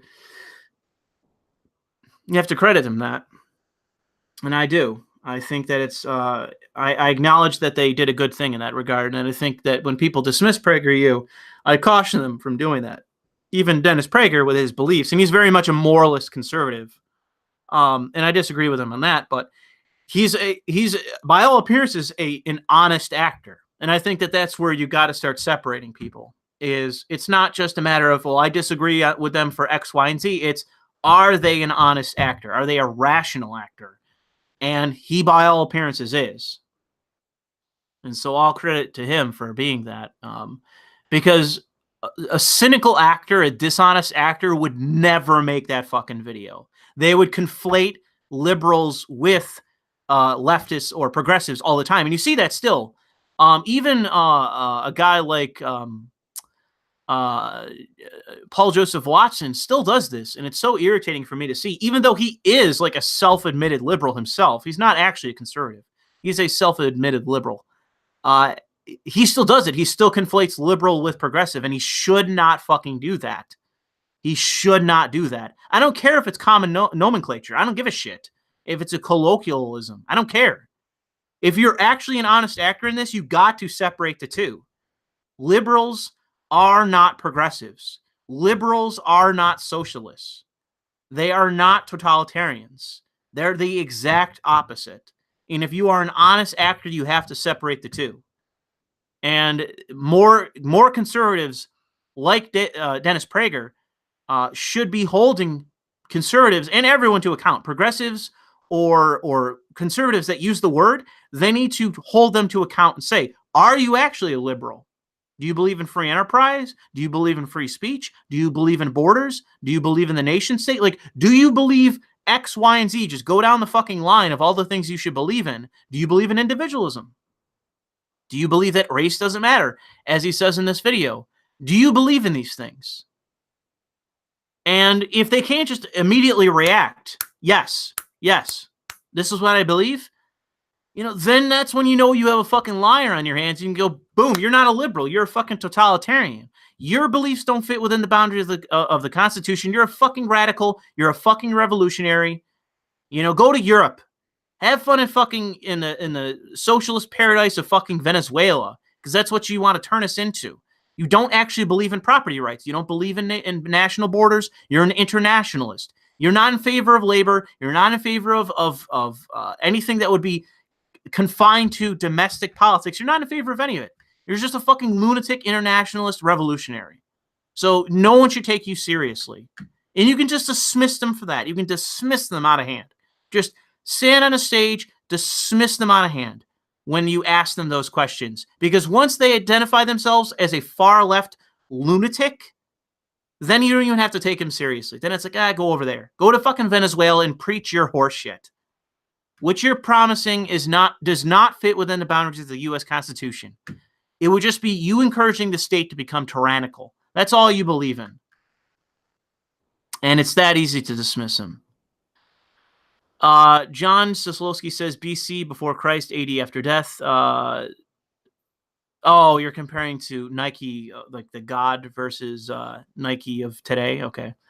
Heard of Pop Squad. YouTube has been taking down videos and backup channels for the vigilante pedo hunters. They have a website if you're interested. Not really. I don't really want to wade into like pedo stuff. Spyman says Calvin Coolidge was the best president. I've heard that before. I don't know whether that's true or not.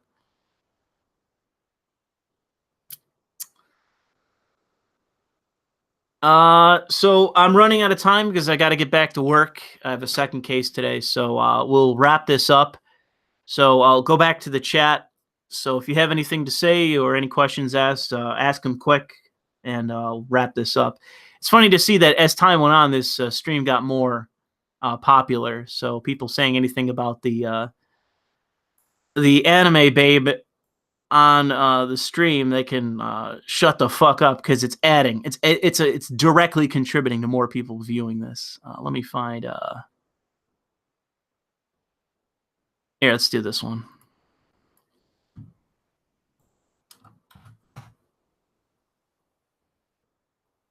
There you go. Here's another cat girl image.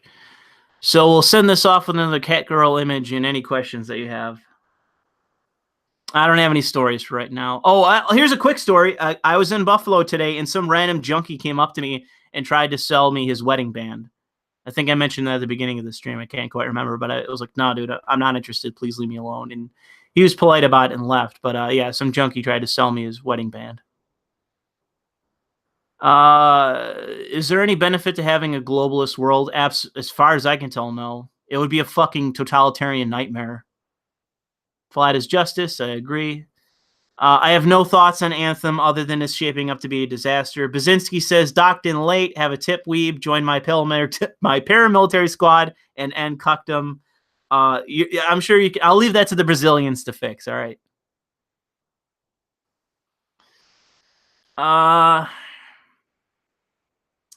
Let's see here. Wasn't mundane, Matt. That's harsh.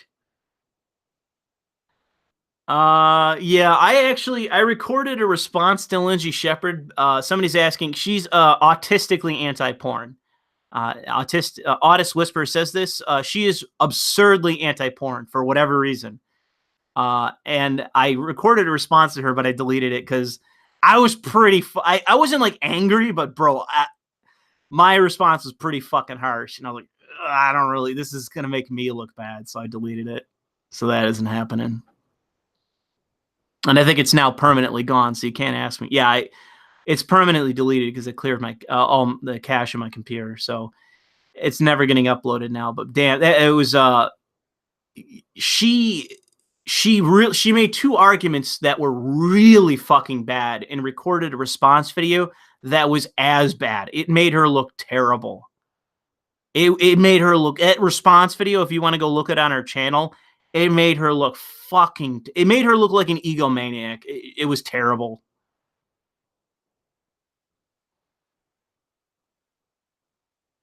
But yeah, I don't really want to get into it. It comes too close to drama. I don't really want to engage. There's other things going on that are different than that. It really undermines her position. It makes her look completely ridiculous. I thought she was joking. And she says as much in her response, like, oh, I was just joking to some extent.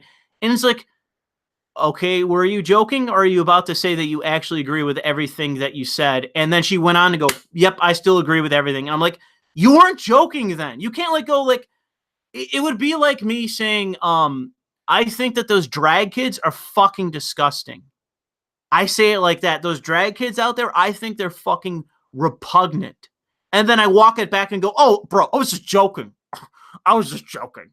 And it's like, no, you weren't. You seemed pretty serious when you were saying it. And then I go later on to start ranting about how I do actually think that. You start to lose credibility with me. You start to look like a fucking asshole and a dishonest actor. And that's what she did in her response.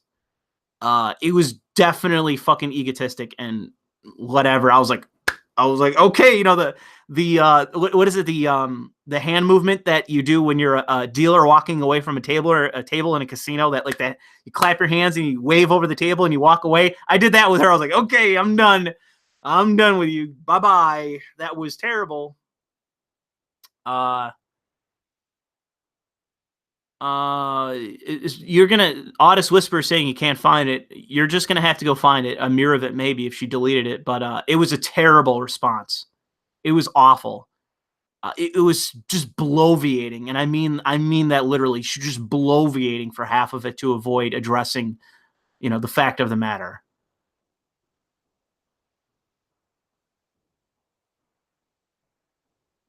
Do real men wear slacks? Well, not in the summer. I don't wear slacks in the summer. It's too hot. People are saying she's still a feminist. I agree.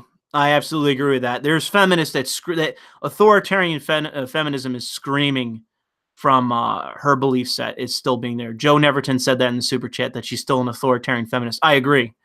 I agree, dude. She has ideological blinders still on, and it's like, okay, babe, like, okay, like I think she broke up with her boyfriend over it. Like, she caught him watching teen porn, like of 18 and older, like barely legal porn, and then broke up with him over it. And it's like, it's not even a fetish. That's pretty vanilla shit. And you're breaking up with your boyfriend because he watched porn. Like, what the fuck is wrong with you? So yeah, she's pretty out there. And the thing though is, in people asking, I saw a couple people say, why are people making such a big deal about it? Is she went on to say that she doesn't concede. She implied it, and you know that she was being serious when she said it. When she said, is porn free speech? Does it even qualify as free speech? And it's like, it's free expression. And I can tell you, as somebody who's read case law, just a cursory glance at U.S. case law to the Supreme Court of whether porn is free speech. Yes, you fucking idiot. Yes. I've never seen a case outside of old ass obscenity cases that were completely shut down years ago, decades ago. They were overturned of whether porn is free speech or not. It's free expression. It's artistic expression. It is constitutionally guaranteed. You have a constitutionally guaranteed right to produce pornography in the United States. It is a constitutionally guaranteed right. So anytime you start flirting with this shit about whether something's a right or not, that's when you start getting fucking weird with me. That's when you start getting weird. It's like, I'm not telling you to watch it. I'm not telling you to abide by pornography. But when you start questioning whether it's actually speech or not, or whether it should be seen as obscenity law, fuck you. Fuck you, man. Like, you're going down the road of taking away people's fucking rights over ideological hangups you fucking have. And fuck you for that. You know, you're talking about taking away people's fucking rights. I'm not playing with that shit. All right, I take that seriously. I don't care who it's coming from. John says, even my Asian wife loves them teens. I'm not sure if that means your Asian wife watches teen porn, but it's even people just said hentai, digital child porn, which is ostensibly lolicon, went to the Supreme Court. Let me, I won't look that up on screen because who knows what will come up. Was it Ash Crow? Let me look it up real quick. Digital child porn Supreme Court. Let me look that up. Ashcroft versus Free Speech Coalition went to the Supreme Court in 2002. What was the ruling? I think it was close. Let me look at. What was the ruling? Come on. Majority, it was Kennedy, Stevens, Soiter, Mayor, Ginsburg, Breyer. So it was a slim majority. The dissent was Rehnquist, Scalia, and O'Connor, and okay, whatever. So it was majority opinion in favor, and then slim minority against. So it was a not a unanimous decision, so it wasn't a strong decision.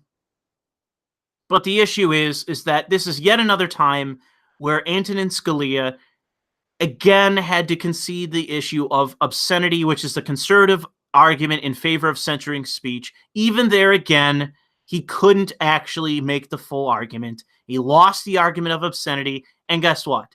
Digital child porn, which is the worst you're going to get in terms of sexual artistic material, it is a constitutionally guaranteed right under the First Amendment.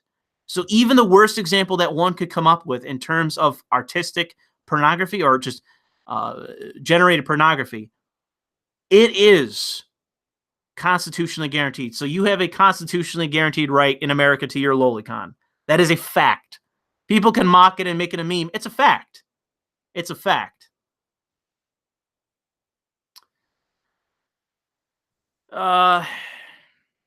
But yeah, I gotta go. I appreciate everyone being here. I got some super chats. New Rome, will you come debate another show? I don't know who the fuck you are. John says she likes them young, fresh, and clean with no hair in between, if you know what I mean. Biggie Small. She hates thick biatches, so the young ones. Okay, thank you, John, for that nebulous statement, and for all the super chats. Baczynski says maybe Lindsay is against porn in the same vein as molesting betas are feminists. Gotta wait until she nudes or tapes her out. I can't really speak to that. She seems pretty conservative, so I would find that to be unlikely. But yeah, it's about rights, and I don't like people fucking around with the idea. Oh, is this a right? Do people have a right to bear arms? Do people have a right to free speech? Do people have a right to create artistic expressions? Like, when people start asking those questions, you're implying something. You aren't just asking, you're not asking, is this actually covered by the Constitution? Like, can you show me the case law so I understand this? You're not actually saying that. You're positing the idea that it shouldn't be. You're entertaining that idea, and I don't like that idea. That doesn't sound like what a liberal would say. It doesn't sound like what a liberal would say, like, oh, is this actually a right when it's written in black and white in the Bill of Rights? Is this actually a right? Let me just do a cursory glance of fucking case law and see that it is. Like, you seem to be a cynical actor, and you seem to be dishonest in what you're saying. And that's definitely how she came across. Dale Ritter just said, do you know the name of that particular case? I just said it. I'll put it on screen. I really got to wrap this up. I got to go. Right here, Ashcroft versus Free Speech Coalition. There you go. This is the case that decided digital child porn. This was in 2002. It overturned the Child Pornography Prevention Act of 1996. So you do have a constitutional guaranteed right to, in regards to the First Amendment, to create digital child porn, otherwise known as lolicon. You have a right to do that in the United States, as it's covered in this law. And you can go read it. You can go read it yourself. You'd have to go to like OYA's or here's the oral argument. It's going to go to either to SCOTUS. Okay, it goes to OYA's. Just go to OYA's and just listen to the arguments, and you'll realize that the dissenters completely fall apart. Scalia and whoever the fuck else, they just fell apart in this. It is a strong decision in that favor, and so I don't think this is ever going to be adjudicated again in the United States. I don't think it's ever. This is just going to be the precedent from here on outward, because This was such a lock solid fucking decision that I don't think it's going to change. And it clearly states that it's covered under the First Amendment. So, and it's all porn. It's all porn, digital or otherwise. The only thing is if it involves a minor, because they legally cannot consent. That's the thing. It's not a matter of obscenity or of free speech or expression. It is a matter of contract and consent, because a minor can't oblige to either. They cannot be permitted into adult entertainment or adult film photography. They cannot be included in that for those reasons. It's not a moral judgment, such as with obscenity. It is, in fact, contract and being and consent. That is the issue. And the reason they don't want to engage with that in terms of free speech is that it's very much a dark fucking track to go down. So they want to keep it nice and clean with digital porn. And this was a decision, so they can't argue it. There's no argument anymore. It's been decided. You're wasting your time if you even go into it. But I appreciate you guys for stopping by. I appreciate all the super chats. I got to head back to work, and I thank all 300 of you for stopping by. And we'll see what I can make up in the future in terms of content, because this eliminated one video I was going to work on in terms of Colin Kaepernick, because again, like, I'd have to script it all fucking out if I wanted to do a real video. And now I go back to the fields. I go back to being a fucking slave. I go back to oh God. Oh Jesus. I'm gonna look up the phrase before I go to the company store. I owe my soul to. It's a song by Tennessee, Ernie Ford. It's called 16 Tons, and the lyric is, I owe my soul to the company store. And it's basically the idea of you work and you work and you work, but it's based on debt that you work and you owe it to your own company, so that you're basically never out of debt and you're just forever enslaved to that company. And that's my life. I make a lot of money. I have a lot of money in savings, but I don't really spend it, and I'm glad I don't. And I'm not interested in spending it. The other day, I wore slacks over to my parents' house, and I had like dinner with my parents, and I just came from a case, and my mother looked at my pants, and there's nothing wrong with my pants. And she's like, "Oh, your pants, you should buy new pants. You should buy new slacks, buy new khakis." And I'm like, I don't want to buy. I don't want to spend more fucking money. I don't want to spend my money. My fucking pants are fine, Mom. Shut up. But that's my life, is slaving away. But I gotta go. I gotta go back to work. All right. Thanks for stopping by, guys. Enjoy that last anecdote, and remember that that Lieb is Weagle. Okay. Remember that. All right. Bye.